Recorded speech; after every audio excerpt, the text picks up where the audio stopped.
She raised his daughter for 15 years, while he built an empire on the lie that destroyed them both. Now that daughter, brilliant, guarded, extraordinary, is standing in front of him, asking the one question he can't answer. Why didn't you want me? He didn't know she existed. But here's what's going to break your heart, Lisa tried to tell him. 7 letters. 7 months pregnant. 7 desperate attempts to reach the man who'd already decided she was a liar. Someone made sure he never got them, and that someone stood beside him for the next decade, smiling. Donald Webb's mornings had been identical for 5,347 days. 5:42 a.m. Espresso machine hissing in the granite silence of his penthouse. Wall of windows overlooking a city that never questioned him. Charcoal suit pressed sharp enough to cut. Email scan. Market futures. Conference call prep. No photographs on the credenza. No voicemails he actually wanted to hear. His eyes snagged on the neighbor's doorway across the hall. A mezuzah on the frame, ornate, antique. The sight triggered a memory he immediately suppressed. Lisa's grandmother had been Jewish. He'd given her one on their 3rd date, found at an estate sale. Stupid sentimental gesture from a version of himself that no longer existed. No reason to linger anywhere, that wasn't work. This morning was supposed to be no different. The Kensington merger, 18 months of negotiations, $400 million, his reputation riding on every decimal point, was scheduled to close in 3 hours. His executive team had already gathered in the boardroom, rehearsing presentations, arranging leather portfolios like soldiers checking ammunition. Donald was reviewing the final contract on his tablet when the news alert appeared. He almost swiped it away. Local teacher honored for raising exceptional daughter alone. His thumb hovered over the dismiss button. Then he saw the photograph. Now pay attention to what happens next. Because this single image is about to detonate everything Donald Webb thought he knew about his life. The tablet slipped. His hand caught it. But something inside him didn't catch it, just kept falling. The woman in the photo was older, yes. Laugh lines where there used to be smooth skin. Hair pulled back in that practical way teachers wear it. But the smile, gentle, tired, still somehow luminous, that was Lisa Middleton's smile. The girl beside her was 15, maybe 17. Bright-eyed, confident posture, holding an academic award like she'd earned every inch of it. But it was her eyes that stopped Donald's lungs. Gray-green, flecked with gold around the edges, the exact eyes his mother had, the exact eyes he saw in the mirror. He enlarged the photo with shaking fingers. The resemblance wasn't subtle, it was undeniable. And here's what you need to understand. Donald Webb had spent 15 years convincing himself he'd made the right choice, walking away from Lisa. 15 years building walls so high that love couldn't scale them. Those walls just collapsed. The girl's jaw. The way her eyebrows arched slightly when she smiled. That stubborn set to her mouth when she wasn't. His assistant, Brian Meadows, knocked once and entered without waiting, standard protocol for merger mornings. Mr. Webb, the team's ready for your... Donald didn't hear the rest. He was reading the caption beneath the photograph. Enadina Middleton, 15, accepts the Regional Youth Leadership Award, while her mother, Riverside Community School teacher Lisa Middleton, looks on with pride. She did this completely on her own, Lisa said. I just tried to stay out of her way. 15. Donald's mind calculated backward before he could stop it. 15 years and 9 months ago, he had still been with Lisa. They'd been planning a future together, talking about children they'd never quite decided to have yet, laughing in that apartment with the terrible heating and the neighbor who played piano at midnight. And then came the night everything shattered. But here's the thing most people don't realize about betrayal. Sometimes the person who betrays you is yourself. The anonymous message, thought you should know what she does when you're traveling. The photograph that followed, grainy, poorly lit, but clear enough. Lisa standing too close to Richard, his hand on her waist. Her head tilted back, laughing at something he'd said. Richard, the friend Donald had never fully trusted, but Lisa insisted was harmless. When Donald confronted her, she denied it. She begged him to listen. She reached for his hands. But fury is a simpler emotion than trust, and wounded pride makes excellent armor. He'd ended it in 17 minutes, packed in 30. Never looked back. Never let himself look back. Mr. Webb? Brian's voice finally penetrated. Cancel it. Sir? Cancel the meeting? Cancel the merger? Cancel everything. Brian's face performed a series of calculations, shock, confusion, concern for his own job security. The Kensington deal? Sir, they flew in from London. The board is already... I don't care if they flew in from Mars, Brian. Cancel it. And right there, that's the moment Donald Webb chose something other than his empire for the first time in 15 years. Remember that. It matters. Donald stood. His hands were still shaking. He shoved them in his pockets so Brian wouldn't see. Call Ronnie. Tell him to bring the car around. Now. Where are we going? Riverside Community School. The name felt like swallowing glass. Brian opened his mouth, closed it, opened it again. Sir, with all respect, this is the most important meeting of your career. If you cancel now, then I cancel now. Donald's voice came out harder than he intended. But there was no room for negotiation anymore. Not with himself. Not with 15 years of carefully constructed certainty crumbling like wet newspaper in his hands. He looked at the photograph again. Enadina. Even the name sounded like Lisa, lyrical, deliberate, chosen with meaning. Had Lisa tried to tell him? Had he ignored her? Had he been so determined to stay wounded that he'd walked away from? The thought wouldn't finish. Get the car, Brian. His assistant disappeared. Donald stood alone in his office, floor-to-ceiling windows, hand-carved desk imported from Italy, awards lining the shelves like evidence of a life well lived. But there were no photographs anywhere. No one called him just to talk. No one was waiting for him at home. He'd spent 15 years building an empire, negotiating deals, outmaneuvering rivals, accumulating wealth that 3 generations couldn't spend. And for what? To prove he didn't need Lisa Middleton? To prove he didn't need anyone? His phone buzzed. Brian's text. Car ready. Donald grabbed his coat. The elevator ride down felt longer than usual. His reflection in the mirrored walls looked unfamiliar. Expensive suit, perfect haircut, hollow eyes of a man who'd won every battle except the ones that mattered. What Donald doesn't know yet, and this is the part that's going to break him, is that Lisa tried to tell him about the pregnancy multiple times, but someone made sure he never got those messages. Ronnie was waiting beside the car, passenger door already open. Morning, Mr. Webb. Where we headed? Riverside Community School.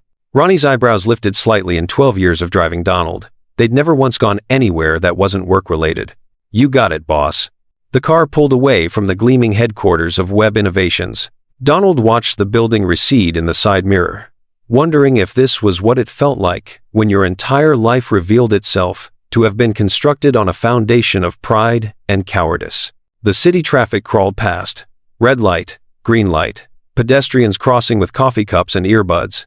Normal people living normal lives, probably making normal mistakes they'd get to correct tomorrow. Ronnie glanced in the rearview mirror. You okay back there, Mr. Webb? You seem... I'm fine. But he wasn't. His mind kept rewinding to that last night with Lisa. The way she'd tried to explain. The way he'd refused to hear it. The way she'd whispered, please, and he'd walked toward the door anyway.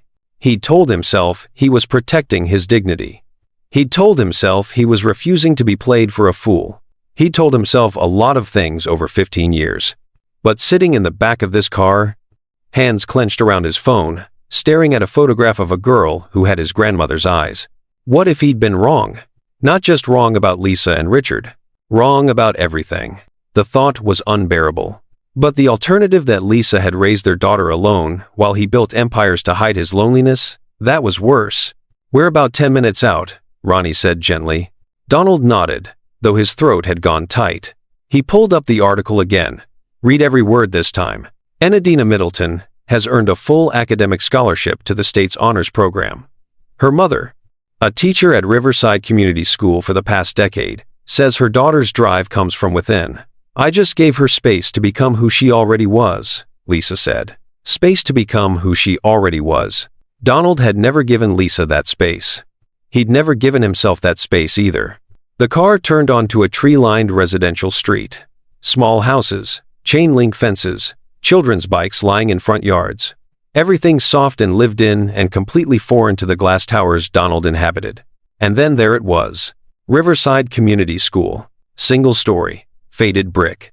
Murals painted across the front wall, children's handprints in every color, layered over each other like generations of small proof that someone had been here, someone had mattered, someone had left a mark. Donald stared at those handprints. 15 years of them.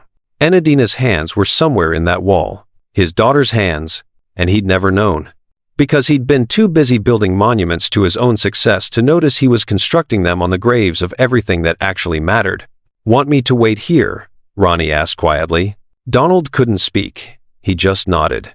The car door opened. Cold air rushed in. His legs felt unsteady as he stood. Through the window, he could see movement inside the school. Decorations being hung. Tables being arranged.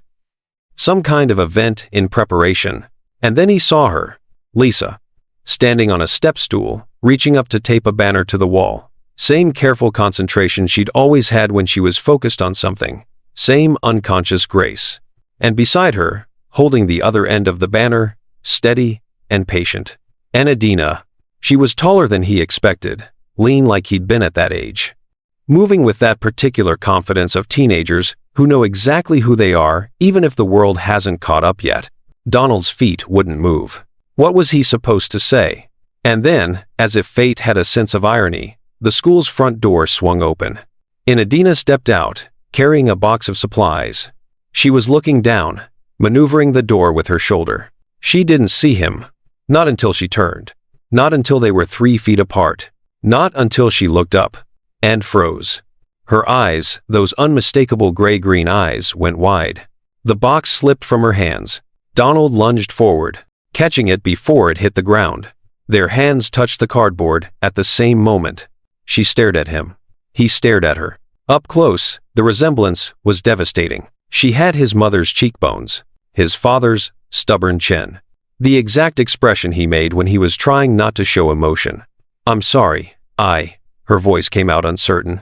Are you here for the fundraiser?" She didn't recognize him. Or maybe she did and was pretending she didn't. Donald's mouth opened. Nothing came out. And then Lisa appeared in the doorway behind Enadina, arms full of papers. She saw him.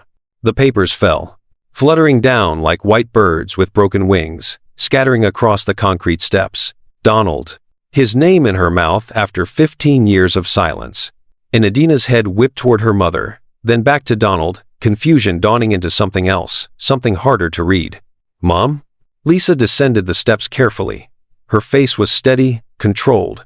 But Donald could see her hands trembling slightly as she bent to gather the papers. He knelt to help. Their fingers brushed a piece of paper at the same time. She pulled back like he'd burned her. "Why are you here?" Her voice wasn't cold, wasn't warm, just refull, like she'd learned long ago not to expect anything from him. Donald looked up at Enadina, still standing there with that box of supplies, her eyes moving between them like she was assembling a puzzle she didn't want to solve. He gestured helplessly. "Enadina, I saw the article, the photo." The silence that followed was so complete, Donald could hear his own heartbeat. Lisa stood, the papers crushed against her chest like armor. "Enadina, sweetheart, give us a minute. But now, please." The girl's jaw tightened, that same stubborn set Donald saw in mirrors, but she nodded, disappeared back inside, without another word. Though Donald saw her shadow through the window. Still watching, still listening. Lisa folded her arms. "You saw her picture, so you came here, after 15 years. It wasn't a question. I didn't know." "Didn't know what, Donald?" "That He couldn't finish. The words tangled in his throat. Lisa's expression shifted, not to anger, something worse, disappointment, like she'd expected better, and was sad to be proven wrong again. "You think I hid her from you?" And that's when Donald realized the depth of what he'd done, because of course that's what it looked like. Of course Lisa would assume he thought the worst of her. Again, he'd done it 15 years ago. Why wouldn't he do it now? "I don't," his voice cracked. "I don't know what to think anymore." Lisa's jaw worked. She looked away, toward the murals of children's handprints. When she looked back, her eyes were wet, but her voice stayed steady. "You never asked, Donald. Not once. Not 15 years ago. Not now." The truth of it hit him like a physical blow. She turned toward the door. "Wait. I have a classroom full of students. And you have, whatever empire you came from. We're done here. Lisa, please." But she was already inside. The door closed. Donald stood alone on the steps, surrounded by fallen papers, watching his daughter's shadow retreat deeper into the building. Ronnie's voice came soft from the car. Mr. Webb? But Donald couldn't move, couldn't breathe. Because for the first time in 15 years, the fortress he'd built around himself had a crack in it. And through that crack, he could finally see what he'd lost. What he'd thrown away. What he might never get back. The girl with his eyes disappeared around a corner. And Donald Webb, who had negotiated with presidents, who had built empires from blueprints and willpower, who had never once in his adult life admitted defeat, whispered into the cold morning air, "What have I done?" Donald stood frozen on those concrete steps for what felt like an hour, but was probably 90 seconds. The morning air tasted like car exhaust and someone's burnt toast from a nearby house. His expensive shoes felt ridiculous against the chipped paint of the school entrance. Everything about this place spoke of modest budgets and devoted teachers stretching resources thin, and his daughter had grown up here while he sat in boardrooms arguing about stock options. "Mr. Webb?" Ronnie's voice drifted from the car. "You want me to?" Donald shook his head without turning around. He couldn't leave. Not yet. Not when Enadina's shadow was still visible through the classroom window, standing completely still, watching him through the glass like she was trying to memorize his face. Or maybe she already had it memorized. The thought sent ice through his chest. He took one step toward the school door, then stopped. What was he supposed to do? Walk in and demand to speak to Lisa in front of her students? Show up in his $4,000 suit and Italian leather shoes and ask for the family reunion he'd forfeited 15 years ago? But here's what Donald doesn't realize yet, and this is crucial. Walking away now would just be repeating the same mistake. Only this time, he'd know exactly what he was abandoning. But before he could decide, the door opened again. Enadina. She stepped out alone this time. No box of supplies, no excuse. Just deliberate, measured steps toward him like she'd been gathering courage on the other side of that door. She stopped 3 feet away, the exact distance, where you're close enough to read someone's face, but far enough to bolt if you need to. Smart girl. His girl? The thought still didn't feel real. You're still here, not a question. An observation delivered in that particular tone teenagers use when they're trying to sound older than they are. I am. Most people would have left by now. I'm not most people.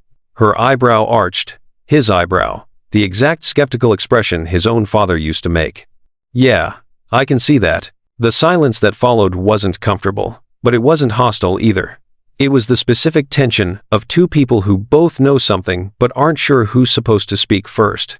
Enadina crossed her arms. She was wearing a school sweatshirt 2 sizes too big, and jeans with deliberate rips at the knees, the kind parents hate and teenagers defend as fashion. But despite the casual clothes, she carried herself with the posture of someone who'd learned early to take up space in the world. So, her voice came out steadier than her hands, which were gripping her elbows. You saw the article. Donald nodded slowly. And you came here because I saw your eyes. The honesty surprised them both. Enadina blinked, looked away, looked back. My eyes. They're my grandmother's, Eleanor Webb. She died when I was 12, but I've never forgotten them. Gray-green, with gold at the edges, when the light hits them right. I've spent 30 years seeing them in mirrors and nowhere else. Until today. Her throat worked. That's specific. It's the truth. Truth, she said the word, like it tasted strange. That's an interesting word, coming from you. There was steel underneath that sentence. Not quite anger. Something sharper. Something that had been refined over years of wondering. Enadina, how long have you known about me? The question landed like a physical blow. I didn't. Not until this morning, I swear. She studied his face the way someone examines evidence they desperately want to believe but can't afford to. That's convenient. It's the truth.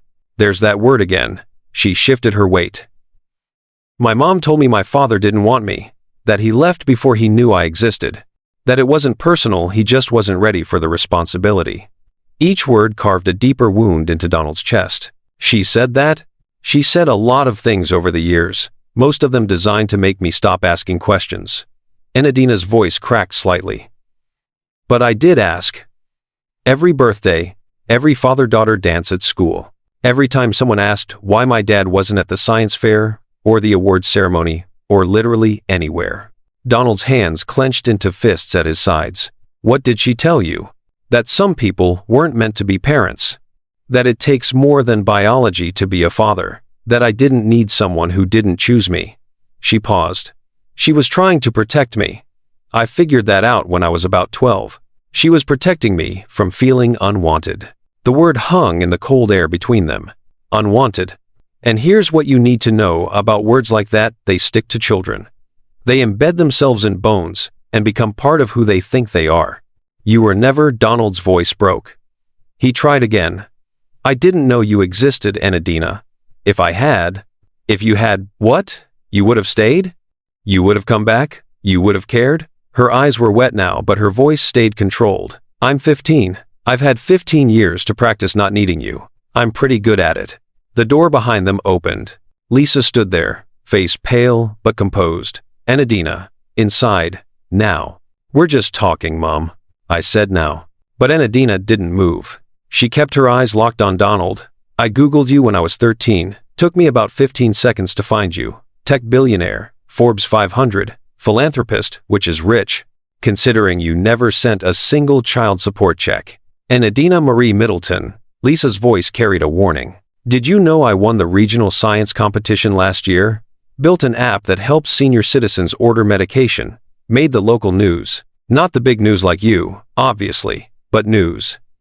She took a step closer to Donald. I kept thinking maybe you'd see it, maybe you'd show up, maybe you'd finally care enough to wonder if I was yours. Her voice finally cracked on that last word. Donald's throat closed completely. But you didn't. And that told me everything I needed to know about what I was worth to you. She swiped at her eyes angrily. So forgive me if I'm not thrilled that you suddenly showed up because of a photograph in the paper. That's enough. Lisa descended the steps, positioned herself between Donald and Enadina like a shield that had been in place for 15 years and wasn't coming down without a fight. But Enadina wasn't finished. Do you two know each other? The question landed in the space between all three of them. Lisa's shoulders tensed. Donald's breath caught. Enadina looked between them, reading the truth in their silence. You do. You knew each other before I was born. Sweetheart, don't. Enadina's voice went sharp. Don't do that thing where you protect me from information I deserve. I'm 15. I've earned the right to know why my father is standing on my school steps, looking at me like I'm proof he made a mistake. I don't think you're a mistake, Donald whispered. Then what do you think I am? It was Lisa who answered, her voice carrying 15 years of exhaustion. You're everything good I ever made. And you don't owe him explanations or time or anything else. She took Enadina's hand. We're going inside. You have a presentation in 20 minutes and you need to practice your closing statement. This, she gestured at Donald, without looking at him. This doesn't get to derail your day. But Mom, inside. This time, Enadina went. But she turned at the door, looked back at Donald one more time.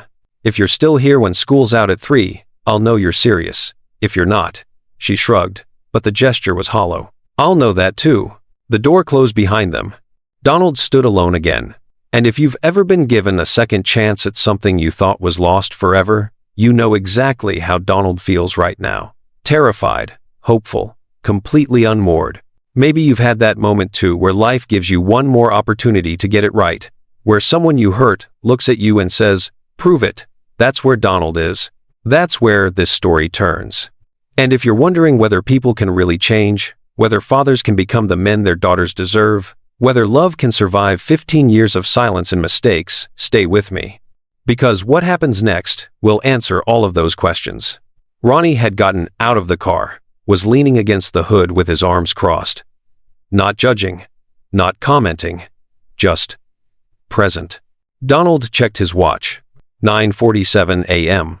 School got out at 3 p.m. That was 5 hours and 13 minutes to decide if he was the kind of man who ran when things got hard, or the kind who stayed when it mattered. 5 hours to figure out what the hell he was supposed to say to a daughter who'd spent 15 years thinking she wasn't wanted. 5 hours to face the woman who'd raised that daughter alone while he built empires to fill the emptiness. His phone buzzed. Brian's text. Board is demanding to know when you're coming back. Kensington is threatening to walk. Sir, this is urgent. Donald looked at the message. Looked at the school. Looked at those handprints on the wall. Thousands of them, layered over years. Each one marking a child who'd been here, who'd mattered, who'd left proof they existed. Somewhere in that wall were Enadina's hands. Small at 5, bigger at 10, almost adult size now. 15 years of handprints he'd never seen. He typed back, "Tell them I'm not coming." 3 dots appeared immediately. "Sir, I'm not coming back today, or tomorrow. Handle it. But the merger, find someone else to close it. I'm done." He silenced his phone. Turned to Ronnie. "Is there a coffee shop nearby? Somewhere I can sit?" Ronnie's face broke into a small, knowing smile. "There's a diner 2 blocks down. Martha's Place. Best coffee in the neighborhood. Terrible Wi-Fi." Perfect. Because Donald Webb, who hadn't taken an unscheduled day off in 12 years, who'd answered emails during his father's funeral, who'd prided himself on being unmovable, was about to spend 5 hours sitting in a diner drinking bad coffee, waiting for the chance to prove to a daughter he'd never met that he could be the kind of father who stayed, even when it was hard, especially when it was hard. He took one last look at the school, at the window where Enadina's shadow had disappeared. Then he turned toward the car. "Let's go, Ronnie." "You got it, boss. But for what it's worth." Ronnie opened the car door. "I think you're making the right call." Donald slid into the back seat. Through the window, he saw the school door open one more time. Lisa stood there, watching him leave. Their eyes met across the distance. She didn't wave, didn't smile, just stood there, arms wrapped around herself, looking like a woman who'd learned long ago not to trust anything a man like Donald Webb promised. And honestly, she was right not to. But maybe, just maybe, he could prove her wrong. He had 5 hours and 13 minutes to figure out how. The car pulled away. Donald didn't look back. Not because he wanted to leave, but because looking back had never changed anything. Looking forward might. Martha's Place smelled like burnt bacon, and decades of coffee stains ground into linoleum that had seen better years. Donald sat in a corner booth with a view of the street, nursing his 4th cup of something that tasted like motor oil mixed with regret. His phone had died an hour ago. He hadn't charged it. Across the diner, a group of construction workers argued about a football game. An elderly woman worked a crossword puzzle with a pencil she kept licking. The waitress name tag said Gina had stopped asking if he wanted food after the 3rd time he'd said no. Normal people, normal problems, normal lives that didn't include teenage daughters appearing out of newspaper photographs. Donald checked his watch. 2:47 p.m. 13 minutes until school let out. His chest felt tight. What if Enadina walked right past him? What if she'd decided he wasn't worth the curiosity? What if Lisa had spent the day convincing her that men who show up after 15 years don't deserve second chances? His phone buzzed despite being dead phantom vibration from pure anxiety. But then the diner door opened. Lisa. Alone. She spotted him immediately, like she'd known exactly where he'd be. She walked to his booth with the same careful steadiness she'd had that morning, controlled, deliberate, like someone who'd learned to keep every emotion behind reinforced glass. She didn't sit, just stood there, purse strap gripped tight in both hands. She has debate club until 4:30. Meets you outside the main entrance at 5. Donald's throat went dry. She's giving me a chance? She's giving you an hour. What you do with it is your problem. Lisa paused. But first, you and I need to talk. Alone. Because if you're walking back into her life, you're going to explain exactly why you walked out of mine. Where? School lounge. After everyone leaves. 4 o'clock. She turned to go. Lisa. She stopped, but didn't turn around. Don't thank me yet, Donald. You might not like what you hear. The door closed behind her. Gina appeared with the coffee pot. Refill, honey? Donald looked at his watch again. 1 hour and 13 minutes. Yeah. I'm going to need it. The school lounge was small, 2 sagging couches, a microwave that hummed like it was contemplating death, and a bulletin board covered in staff memos about budget cuts and fundraiser deadlines. Someone had left a half-eaten sandwich on the counter. The fluorescent lights buzzed with that particular frequency that makes everything feel slightly unreal. Lisa sat on one couch. Donald took the other. The distance between them felt like continents. She folded her hands in her lap. Enadina thinks I'm grading papers in my classroom. We have 45 minutes before she comes looking. Okay. So let's not waste time. Her voice was steady, but her knuckles were white. That night, 15 years ago, tell me what you remember. Donald's stomach dropped. Lisa. Tell me. He exhaled slowly. The memory came back sharp and clear despite 15 years of trying to bury it. I was in Seattle. 3-day conference. We just started the company. Everything was fragile, new. I was terrified it would all collapse. He rubbed his face. Second night, I got an anonymous message. No name. Just a photo attachment. Of me. Of you and Richard, outside that Italian place on 5th Street. His hand on your waist. You laughing at something he said. Looking at him the way you used to look at me. Lisa's jaw tightened, but she didn't interrupt.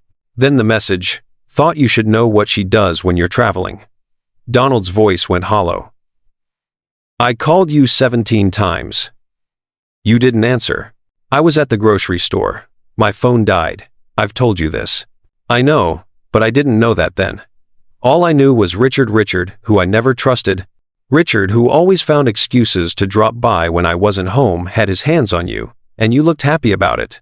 So you came home early. Midnight flight. Walked into the apartment at 6 a.m. You were still asleep.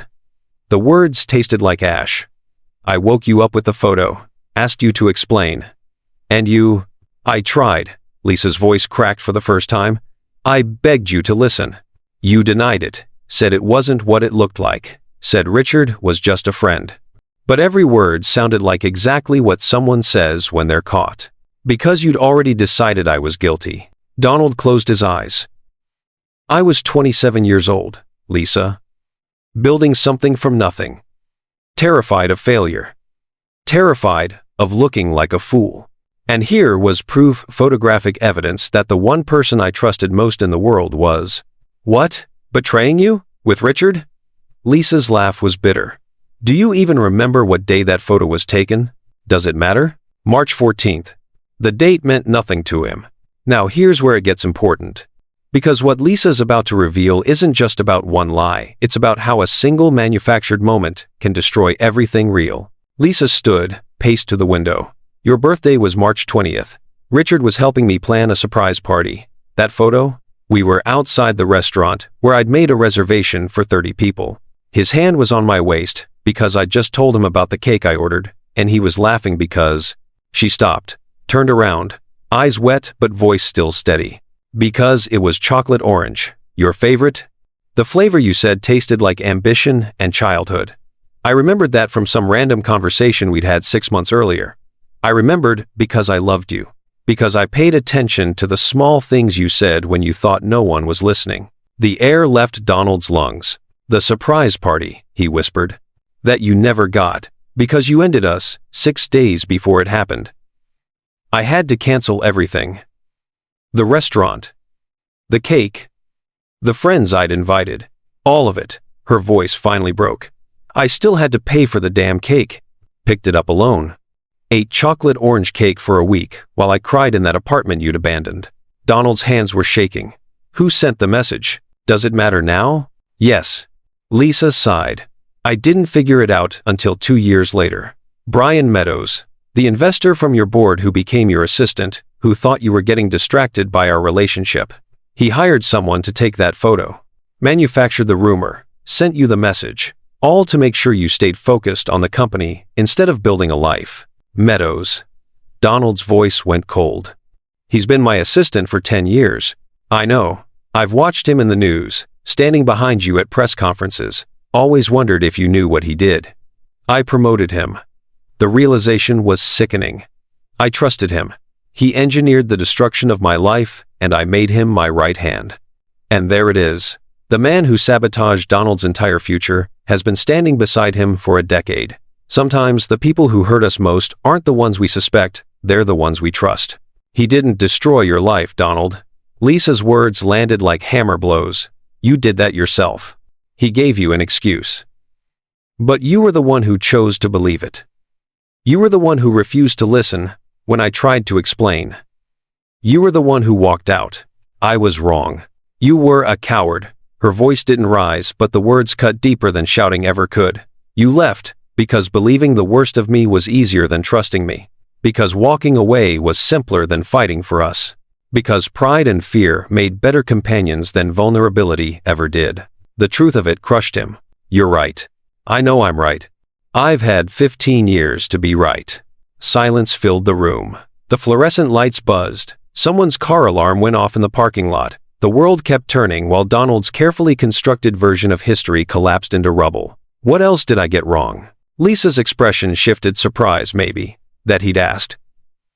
Everything, Donald. You got everything wrong. But the thing you got most wrong? She walked to the door, paused with her hand on the knob. You thought I betrayed you, but the real betrayal was you giving up on us without a fight. And then giving up on her. Her voice broke. Giving up on our daughter before you even knew she existed. The door opened. You have 15 years to make up for, Donald, starting at 5 o'clock. Don't be late. She left. Donald sat alone in the teacher's lounge, surrounded by budget memos and the ghost of a chocolate orange cake he'd never tasted. Outside, students were getting picked up by parents, laughing, arguing, living normal lives with normal complications. He checked his watch. 4:52 p.m. 8 minutes to prove he could be something other than the man who walked away.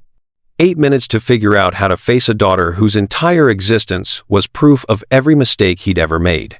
He stood, straightened his tie, walked toward the door where 15 years ago he should have stayed and fought. But this time he wasn't walking away. He was walking toward the only thing that had ever mattered, even if he'd been too blind to see it until now.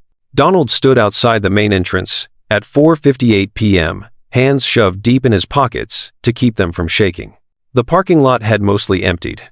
A few stragglers remained, teenagers leaning against cars, scrolling phones, waiting for rides that were running late. Normal after-school rhythms that Donald had never witnessed because he'd spent the last 15 years in glass towers negotiating with people who wore suits instead of backpacks.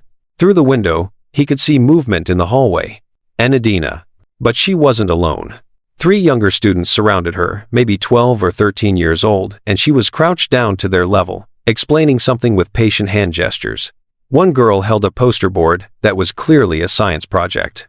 Another kid clutched a stack of note cards, like they were life preservers. Enadina pointed to something on the poster. The girl's face lit up. Enadina said something that made all 3 kids laugh, genuine laughter, not the polite kind adults get from children. Then she stood, ruffled the smallest kid's hair, and sent them off, with what looked like final encouragement. The kids walked away lighter somehow. That's when Donald understood. His daughter was the kind of person people went to when they needed someone to believe in them. And he'd missed every moment that made her that way. She turned toward the door and saw him through the glass. Her expression didn't change, didn't soften, didn't harden, just went carefully neutral, like she'd practiced this moment in her head 1,000 times and refused to give anything away for free. She pushed through the door, stopped 3 feet away, same distance as this morning. You're still here. I said I would be. People say a lot of things. She adjusted her backpack straps. Doesn't mean they follow through. Fair point. Donald had no counter-argument for that. Enadina glanced back through the window, where those younger students were now walking toward the exit, still animated about whatever she'd told them. You're good with them, Donald said. They're good kids, just needed someone to tell them their project didn't suck. She shrugged. I run the peer tutoring program. Started it freshman year after I realized how many kids were failing, just because nobody explained things in a way that made sense. Freshman year. So you were 14. 13. I skipped 7th grade. She said it matter-of-factly, no bragging, just stating reality. Turned 14 that November.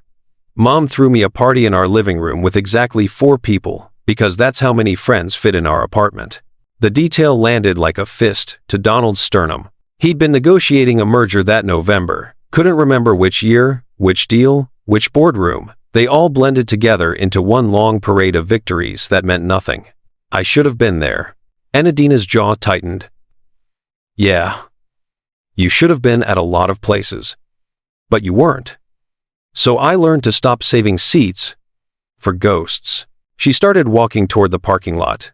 Donald fell into step beside her. Where are we going? There's a park 2 blocks away. We can talk there. Public space. Witnesses. That way, if this goes badly, there are people around. She glanced at him. No offense. None taken. That's smart. I know it's smart. I'm very smart. Top of my class. 4.3 gigapascals. Already got early acceptance to 3 universities. Her voice stayed level, but there was an edge underneath. In case you were wondering what kind of daughter you missed out on. They walked in silence for a block. A car drove past, playing music too loud. Someone's dog barked from behind a fence. Evening was settling in with that particular gray light that makes everything look slightly uncertain. "I know who you are," Enadina said suddenly. "I recognized you immediately this morning." Donald's chest went tight. "How?" "Google, mostly. I was 13.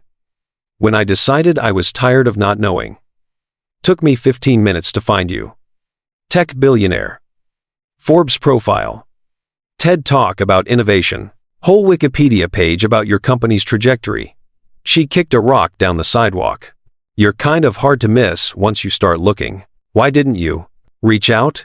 She laughed, but it wasn't happy. "Because your Wikipedia page doesn't have a section that says, 'Oh, by the way, he has a secret daughter he doesn't know about.' And your company website lists your achievements, but not your regrets. How was I supposed to know if you even wanted to know I existed?" They reached the park small, well-worn, with swings that squeaked and a slide that had seen better decades. Enadina sat on a bench. Donald sat beside her, but left space between them. "I memorized everything," she continued. "Your birthday, your college major, the year you launched Web Innovations. That interview where you said your biggest fear was building something that didn't outlast you." Her voice cracked slightly. "I thought maybe if I understood you, I'd understand why you left. Why I wasn't enough to make you stay." "Enadina, I read that Forbes article about your morning routine. Coffee at 5:42 a.m., same suit rotation, same car route. You're a man of precision and patterns. So I figured if you wanted to find me, you would've. You had the resources. The technology. The ability to locate anyone in the world with a phone call." She finally looked at him. "But you never did. Which meant either you didn't know I existed, or you knew and didn't care. Neither option made me feel particularly wanted." Donald's throat closed completely. "I didn't know. I'm starting to believe that, but here's what I can't figure out." Her gray-green eyes, his eyes, studied his face. "You loved my mom once, right?" "Yes." "Enough to plan a future with her?" "Yes." "Then what happened?" "Because people don't just walk away from love, unless something breaks them first. And Mom, she doesn't talk about you. Ever. Not your name, not your story, not why you left. Just says you weren't ready and she didn't hold it against you." Enadina's voice dropped. "But I see her face sometimes when other kids talk about their dads. And she looks haunted. Like she's remembering something that still hurts to remember." Across the park, Lisa emerged from behind a tree where she'd apparently been standing the whole time, watching, guarding, ready to intervene if Enadina needed her.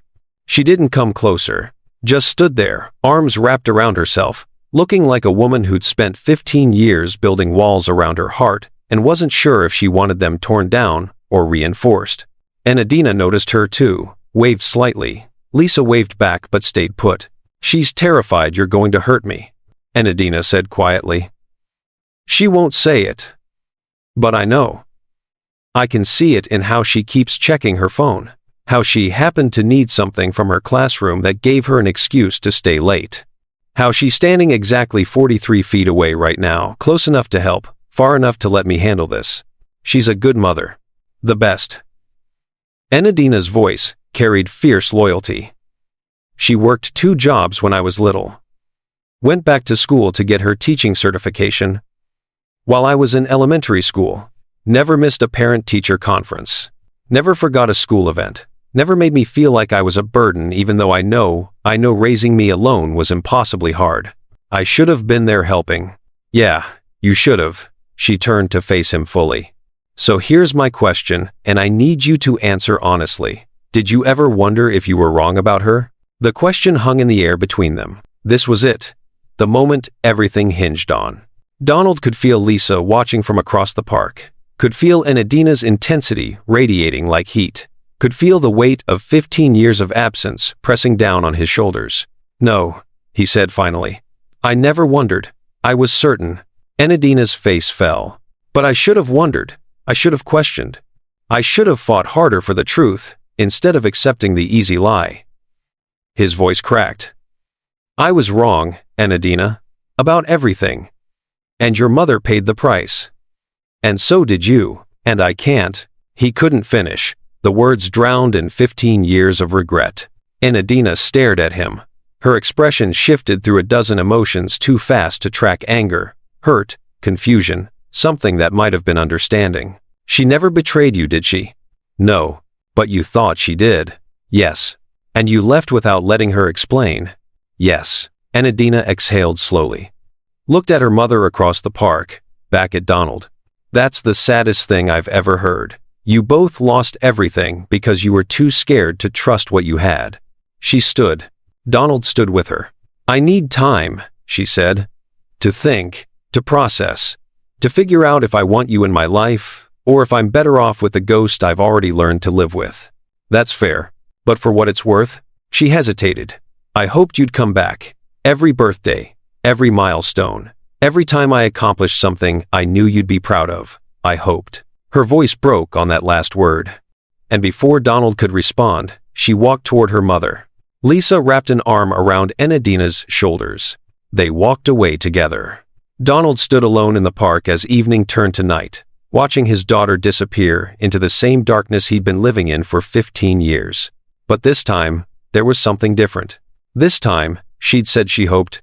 And hope, fragile, painful, terrifying hope, was more than he deserved, but exactly what he needed.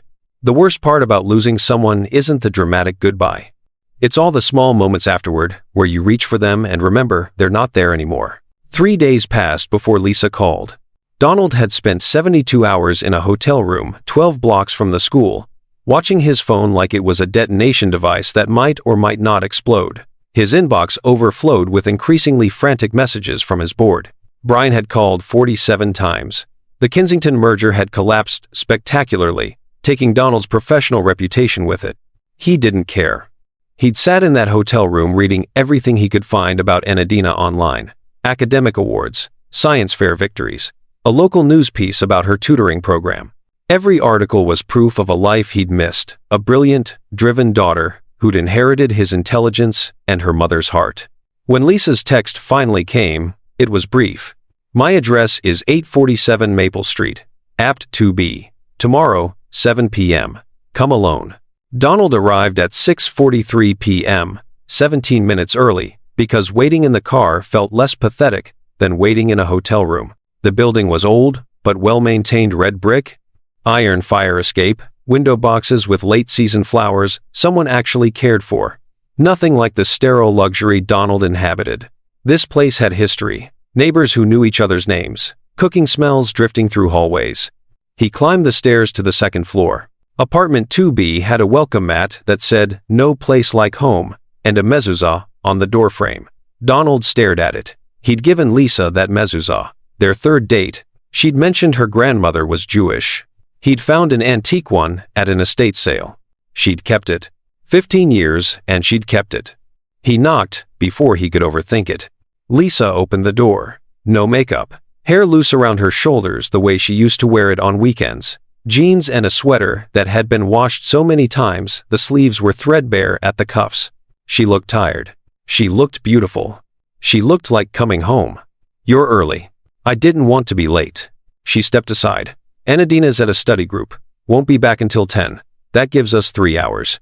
The apartment was small living room, kitchenette, narrow hallway leading to what must be bedrooms. But it was warm. Lived in. Bookshelves overflowing. Framed artwork Enadina had clearly made over the years, progressing from finger paintings to sophisticated charcoal sketches. Photos everywhere, mother and daughter at graduations, birthday parties, ordinary Tuesday afternoons that someone thought were worth remembering. Not a single photo included Donald. He was the negative space in every frame. Sit, Lisa said, gesturing to the couch. He sat. She disappeared down the hallway. Returned carrying a shoebox, the kind that costs $12 at a department store but holds things worth infinitely more. She set it on the coffee table between them. I've spent 15 years deciding whether to throw this away or keep it. Couldn't do either. So it's lived in the back of my closet behind winter coats and old tax returns. Things I needed, but didn't want to look at. Her hands trembled slightly as she removed the lid. Inside, envelopes. A photograph. A sealed medical envelope. She pulled out the medical envelope first. Paternity test. I ordered it when I was 4 months pregnant. Thought maybe if I had scientific proof, you'd listen, you'd come back.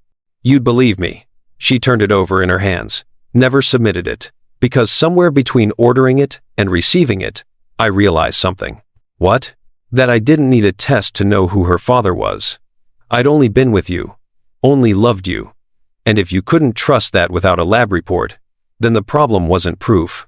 It was you. She set it down. Pulled out the photograph. This is from that night, March 8th, 2 weeks before your birthday, 2 weeks before everything ended. She handed it to him. Donald's hands shook as he took it. The photo showed them at their apartment, his arms wrapped around Lisa from behind, her hand resting on his, both of them laughing at something off camera. The kitchen was a mess behind them, flour everywhere, what looked like an attempt at homemade pasta. He remembered that night. She'd insisted on making dinner from scratch. It had been a disaster. They'd ordered pizza and eaten it sitting on the kitchen floor at midnight, covered in flour, deliriously happy. That's the night we conceived Enadina, Lisa said quietly. I'm certain because I'd just gotten my period the week before. And we weren't together again until after you left. So that night, that stupid, perfect, flour-covered night, was when everything changed. Donald couldn't breathe. I found out I was pregnant 6 weeks after you walked out. Took 3 tests because I couldn't believe it. Couldn't process it. You'd left me. Believed I'd betrayed you. And now I was carrying proof that we'd created something beautiful before everything turned ugly.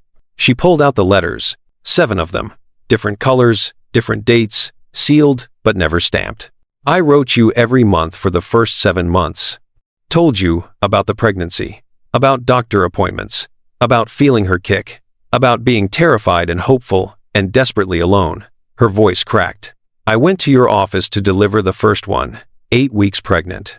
Morning sickness so bad I could barely stand. I never got it.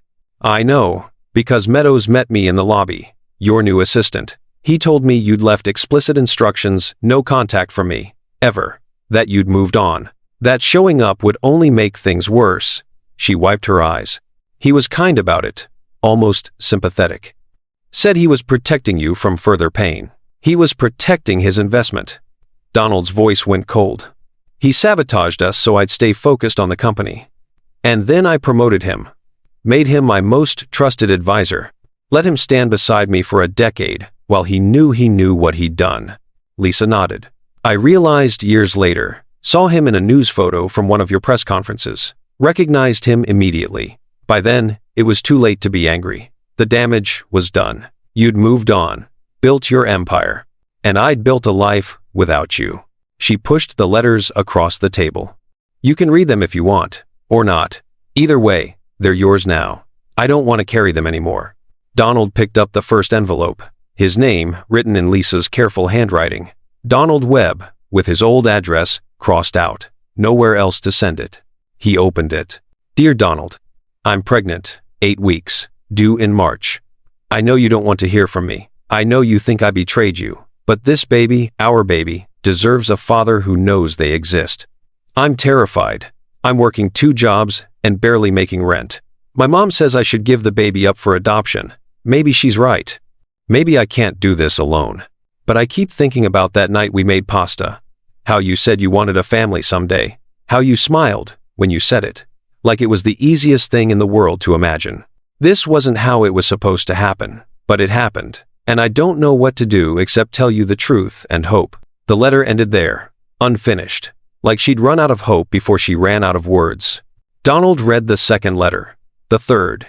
Each one more desperate, more exhausted, more resigned to doing this alone.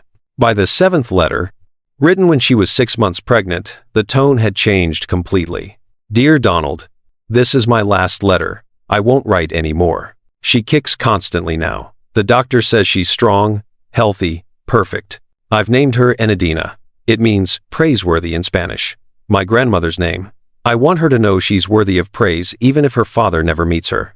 I'm not angry anymore. I'm just sad. Sad for what we could have been. Sad for the family we'll never be. Sad that our daughter will grow up with an empty space where you should be. I hope you built whatever you were chasing. I hope it was worth it. Goodbye, Donald.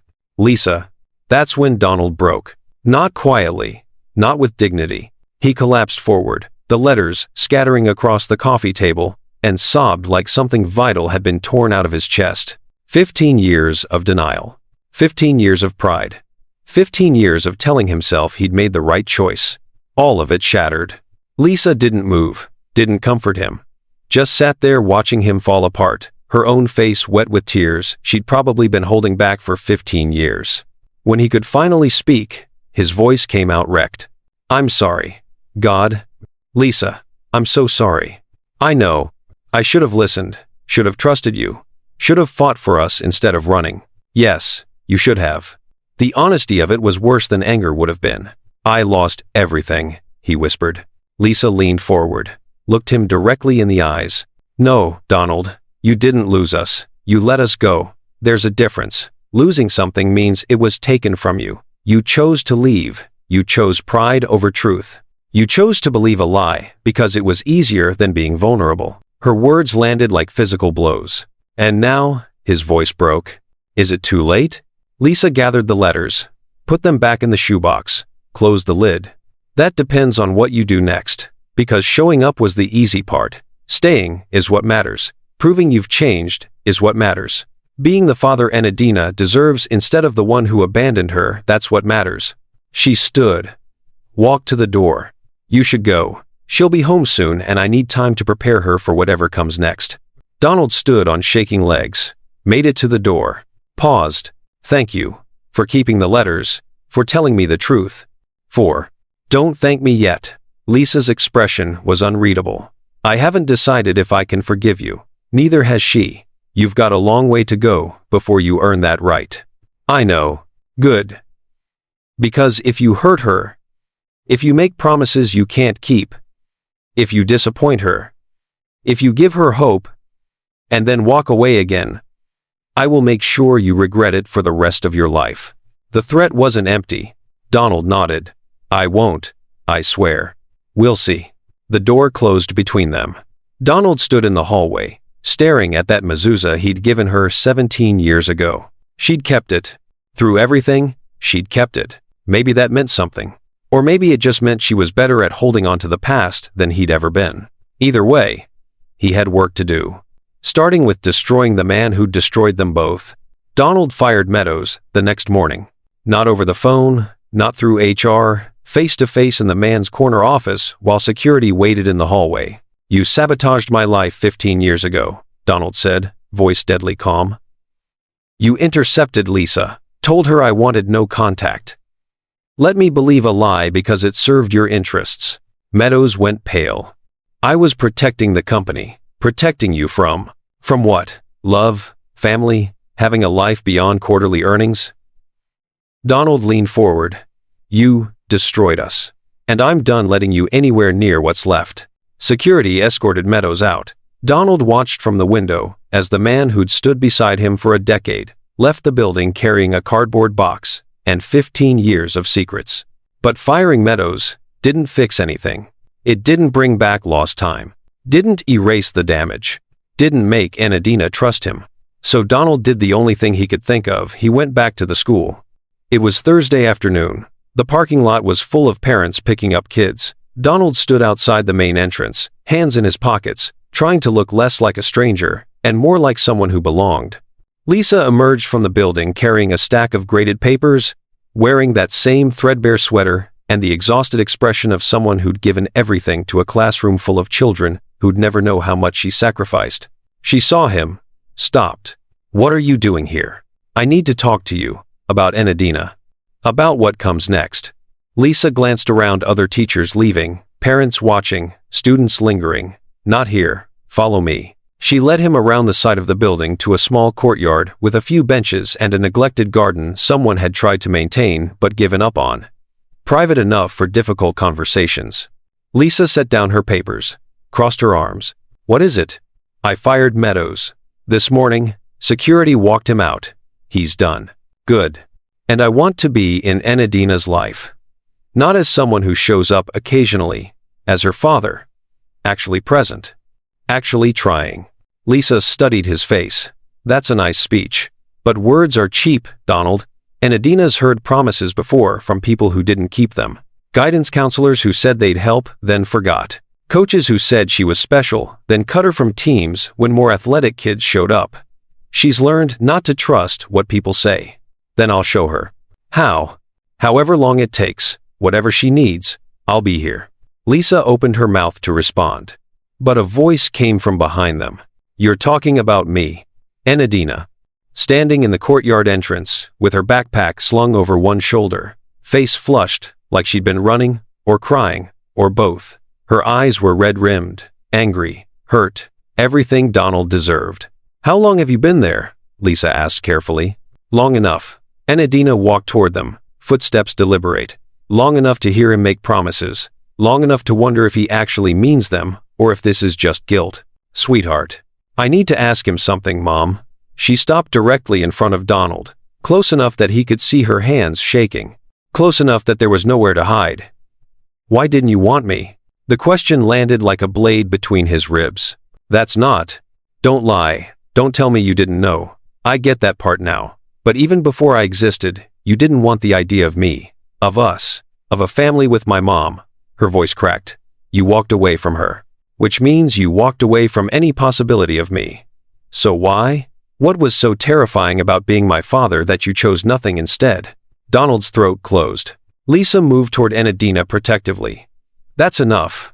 No, Donald's voice came out raw. She deserves an answer.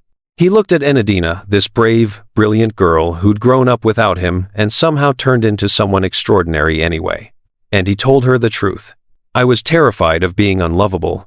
Silence. My father left when I was 9, just walked out one day and never came back. No explanation, no goodbye. I spent my childhood thinking I must have done something wrong, must have been too loud or too needy or too much. And my mother, she tried, but she was so broken by him leaving that she barely had anything left for me. His voice cracked. So I learned to be perfect. Perfect grades, perfect career, perfect everything. Because if I was perfect enough, maybe people would stay. Maybe I'd be worth staying for. Enadina's expression shifted slightly. Still angry, but listening. And then I met your mother, and she loved me, genuinely loved me, without me having to perform or achieve or prove anything. And that terrified me. Because if she loved me without me being perfect, then what happened when she saw the real me? The scared, broken parts? His knees felt weak. So when I saw that photo, when I got that message, some part of me, the worst part, was almost relieved, because it confirmed what I'd always feared, that I wasn't enough, that she'd leave eventually, that everyone leaves. So you left first, Enadina whispered. Yes, Donald's voice broke completely. I left first because being abandoned hurts less when you're the one walking away. And I spent 15 years telling myself I made the right choice, that I was protecting myself. That I was. He couldn't continue. Because standing in front of this girl, this daughter he'd never held, never watched grow, never told she was wanted, the enormity of what he'd thrown away crushed him. His knees buckled. He went down hard on the concrete courtyard, hands pressed against cold stone, sobbing like something inside him had finally broken past repair.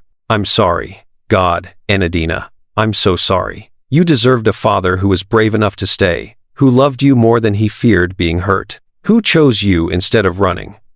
The words came out between gasping breaths. And I failed you. I failed your mother. I failed everyone who mattered because I was too much of a coward to risk being loved. Silence. Then footsteps. Enadina crouched down in front of him. Her face was wet with tears. Her voice trembled with anger and hurt, and something that might have been understanding. You were supposed to protect me. That's what fathers do.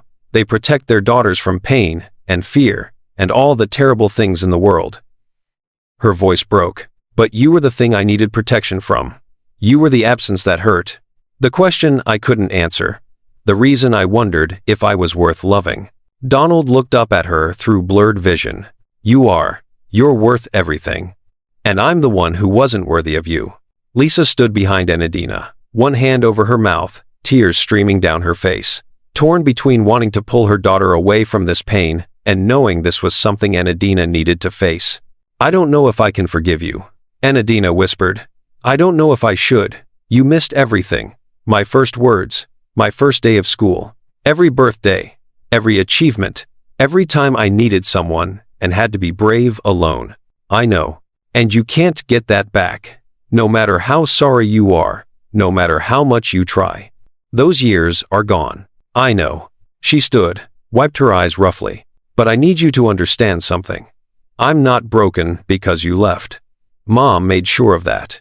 She loved me enough for 2 parents. She taught me I was valuable, that my worth didn't depend on who stayed or left. Her voice strengthened. So if you're here because you think I need you to be complete, you're wrong. I'm already complete. I'm already whole. I already know who I am. Then why give me a chance at all? Donald asked from the ground. Enadina's expression softened slightly. Because, despite everything, I still wanted to know you. Because there's a difference between not needing you and not wanting you. And because, her voice cracked again, because I saw how you looked at me that first day. Like I was something precious you thought you'd lost. And maybe you don't deserve a second chance. But maybe I deserve to know what having a father feels like.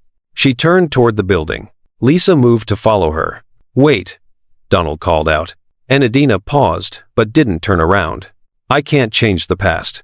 But I swear to you, I swear I will spend the rest of my life proving I can be the father you deserved all along. Even if it takes forever. Even if you never fully forgive me. I'm not running anymore. Enadina looked back over her shoulder. Her face was tear-stained and exhausted and unbearably young. Good, because I'm tired of people running. She walked away. Lisa hesitated, glanced back at Donald, still kneeling in the courtyard. You broke her heart today, Lisa said quietly, but you also gave her something she's never had, the truth, about why you left, about your own fear. That's more honest than I expected. Is it enough? I don't know, but it's a start. She followed Enadina inside.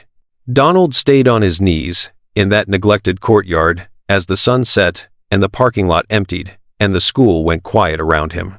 He'd built empires from nothing, negotiated impossible deals, conquered markets, and crushed competitors.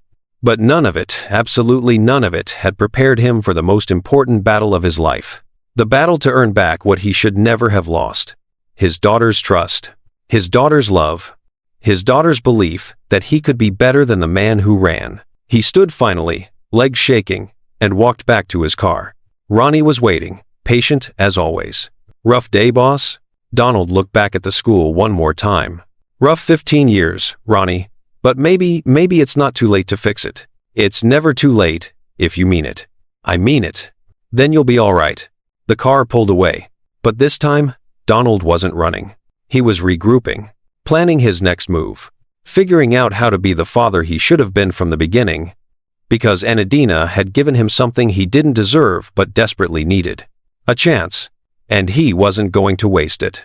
The text came at 11:47 p.m. on Saturday. Donald was sitting in his hotel room, staring at a laptop screen full of work he couldn't focus on. Quarterly reports that meant nothing. Acquisition proposals that felt hollow. His entire empire reduced to numbers and strategies that used to define him, but now just felt like elaborate distractions from the only thing that mattered. His phone lit up. Unknown number. It's Enadina. Meet me at Riverside Park tomorrow. 2 p.m. Bench by the fountain. Come alone. He read it 17 times before responding. I'll be there. 3 dots appeared, disappeared, appeared again. Don't be late. He wasn't.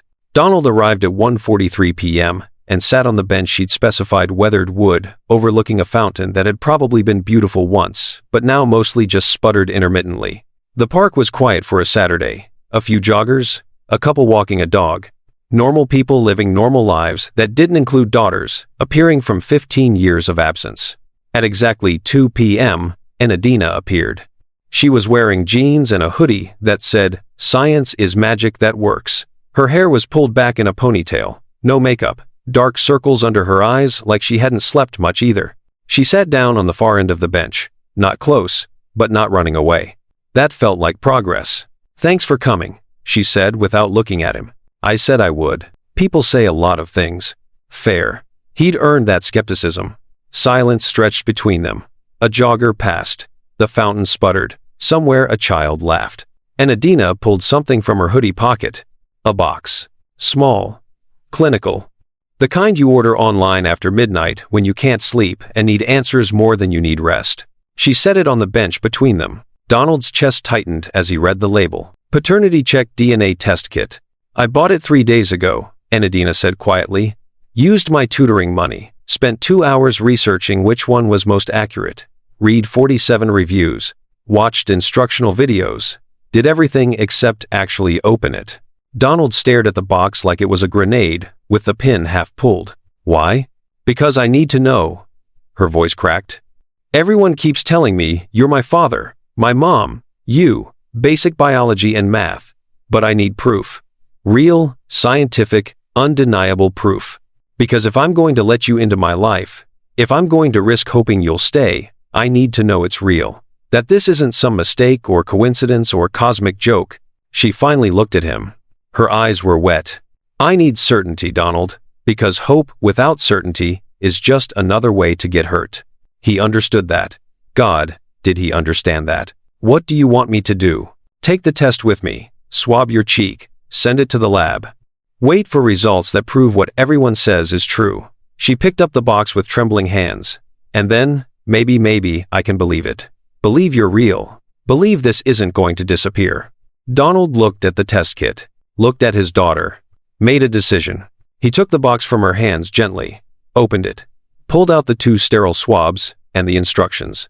Enadina watched, barely breathing. Donald stood, walked to the trash can 10 feet away, and tore the test kit in half. The swabs, the instructions, the return envelope, everything went into the garbage. Enadina gasped. What are you? He returned to the bench, sat closer this time, close enough that she could see his face clearly, see the tears in his eyes, see the absolute certainty there. I don't need a test to know you're mine. But, look at me, Enadina. She did. You have my grandmother's eyes, my father's stubborn chin, the exact expression I make when I'm trying not to show emotion.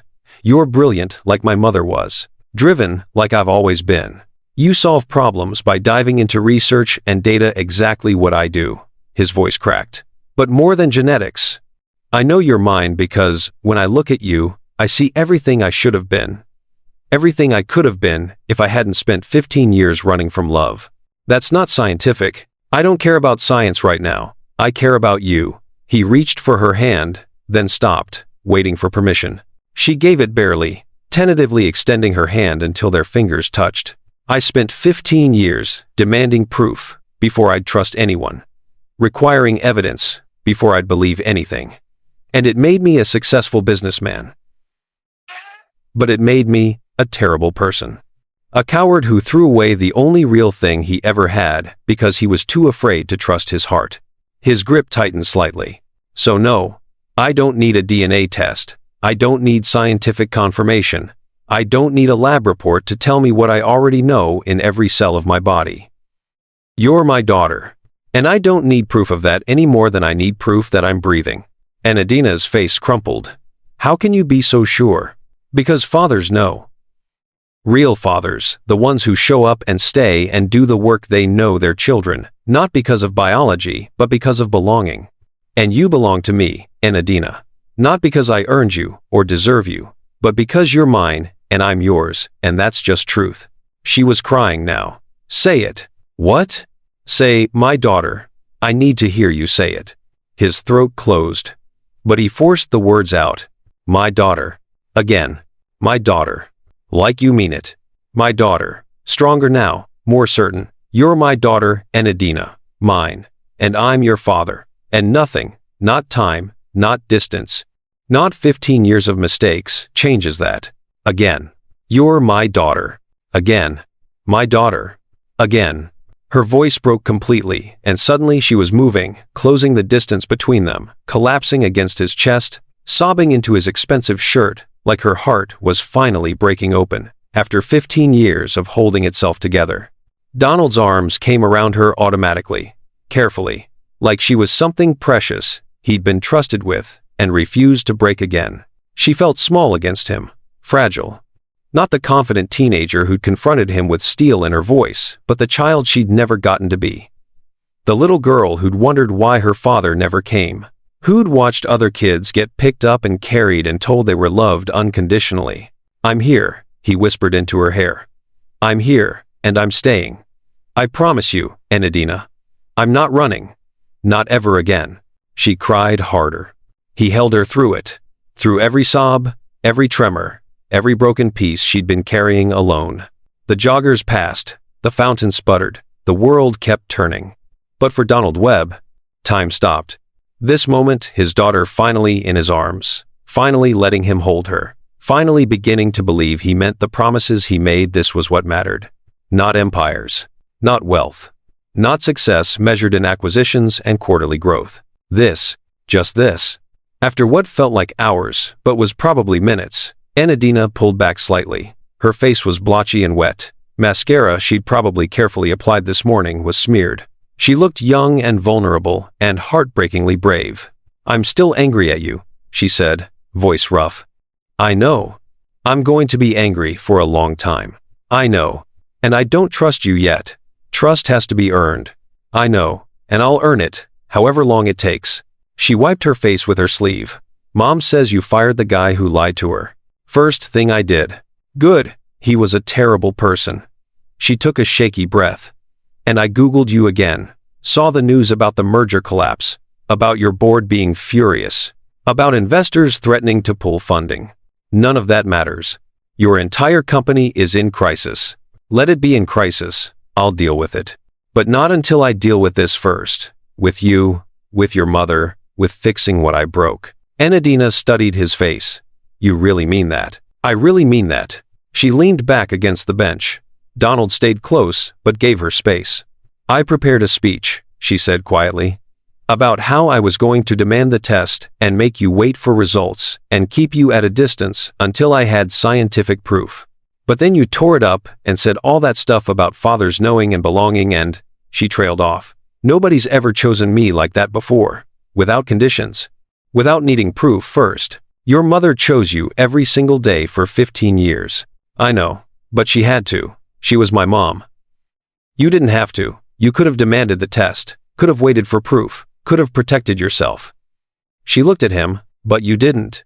Because protecting myself doesn't matter anymore. You matter, that's all. A small smile cracked through her tears.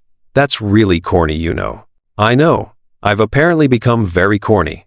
It's weird. You're this famous billionaire tech guy. You're supposed to be all logical and cold and calculating.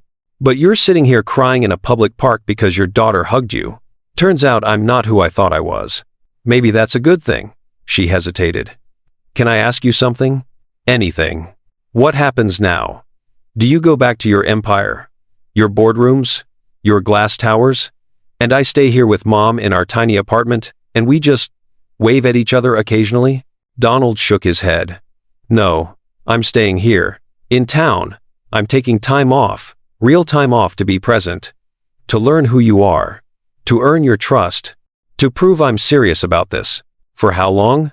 However long it takes. Weeks, months, years. I don't care. The company can survive without me. But I can't survive without you anymore. Not now that I know what I'm missing.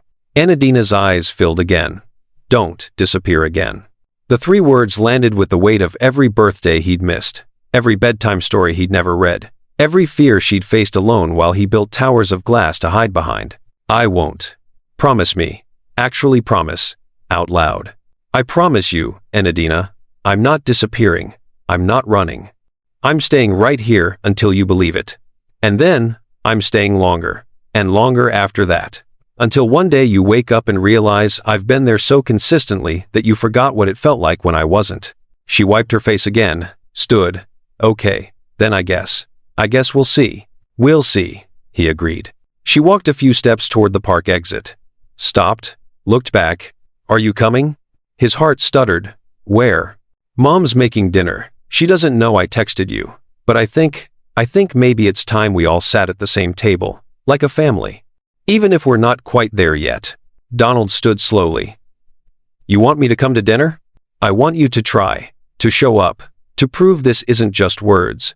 She tilted her head. Can you do that? He nodded, not trusting his voice.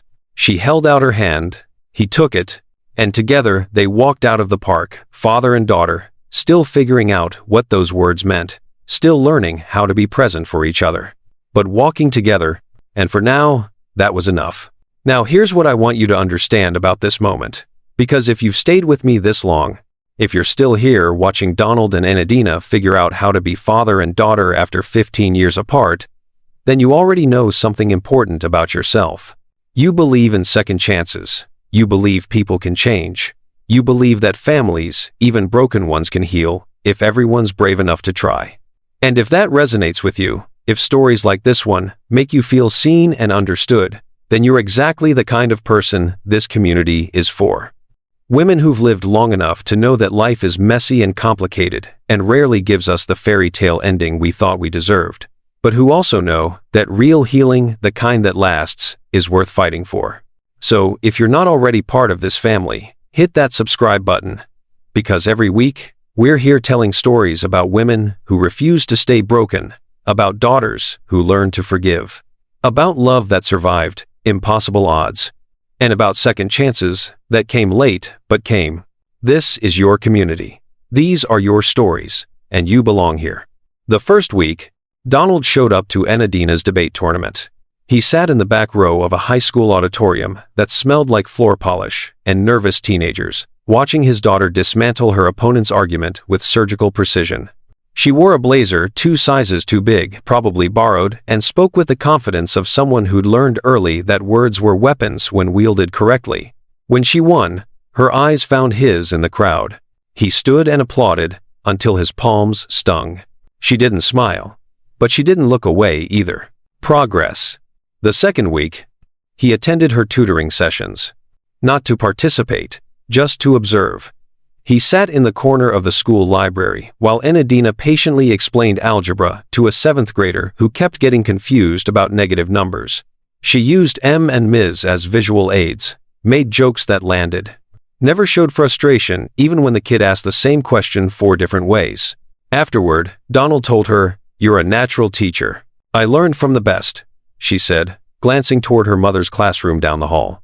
The third week, he showed up for her science fair presentation at 7 a.m. on a Saturday. Lisa was already there, setting up Enadina's display board. She saw Donald enter and froze, coffee cup halfway to her mouth.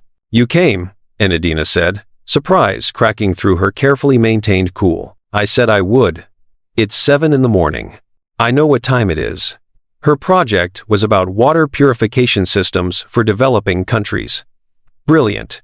Practical. The kind of thing that could actually save lives. Donald listened to her presentation 3 times as different judges rotated through, and each time he felt his chest swell with pride for this extraordinary human he'd had no hand in creating. When the judges announced winners, Enadina took 2nd place. She was disappointed. Donald could see it in the set of her jaw. "2nd place is incredible," Lisa said, hugging her. "First would have been better." Donald surprised himself by saying, "2nd place means you identified exactly what to improve for next time. 1st place means you might have stopped pushing yourself." Enadina looked at him. "Is that how you built your company? By losing first?" "I built my company by failing repeatedly until I figured out what worked. Failure is just data collection with feelings attached." A small smile cracked her serious expression. "That's actually not terrible advice. Don't sound so shocked." The 4th week, Donald did something he should have done 15 years ago. He called Richard. "I need to apologize," Donald said when Richard answered, voice cautious and confused. They met at a coffee shop. Richard looked older, graying at the temples, laugh lines around his eyes. He'd married, had 2 kids, built a normal life, while Donald built empires. "I'm sorry," Donald said without preamble, "for believing you'd betray me, for not trusting Lisa, for letting pride destroy friendships, along with everything else." Richard stirred his coffee slowly. "I tried to reach out. After you left, Lisa told me what happened. I wanted to explain. I know, I wasn't ready to hear it, wasn't ready to admit I was wrong. And now? Now I've met my daughter, the one I didn't know existed because I was too busy nursing wounded pride to hear the truth." Donald's voice cracked. "And I'm trying to be better. Trying to fix what I broke, starting with the people I hurt." Richard studied him for a long moment. "Lisa's a good person, best person I know, honestly. She deserved better than what you gave her. I know.